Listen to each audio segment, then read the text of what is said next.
Hello, আসসালামু আলাইকুম। কেমন আছেন প্রিয় বন্ধুরা? জি7 থেকে জি7 টিভি টেলিভিশন থেকে আমি মোহাম্মদ মনির হোসেন বলছি। তো কেমন আছেন আপনারা? অনেকদিন পর আবারও আরেকটি ভিডিও নিয়ে চলে আসলাম। আপনারা যদি ইউটিউবে কাজ করতে চান তাহলে ধৈর্য নিয়ে কাজ করতে হবে। এখানে প্রথম লক্ষ্য হচ্ছে এই প্ল্যাটফর্ম, ফেসবুক প্ল্যাটফর্ম এই দুটার জন্যই প্রথমত হচ্ছে ধৈর্য সহকারে লেগে থাকতে হবে। আর যদি আপনার ধৈর্য না থাকে সেক্ষেত্রে সম্ভব না। এখানে যারাই সফল হয়েছে তারাই ধৈর্য নিয়ে সফল হয়েছে। ধৈর্য ছাড়া কখনোই সফল হওয়া যাবে না।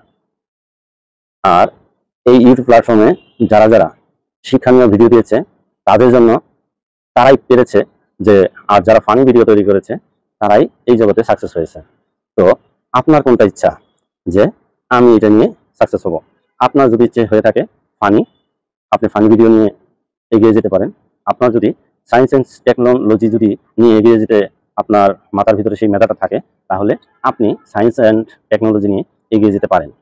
তাহলে আমি বলব আপনারাও সাকসেস হতে পারবেন। তো সবাই ভালো থাকুন, সুস্থ থাকুন। আল্লাহ হাফেজ। আসসালামু আলাইকুম।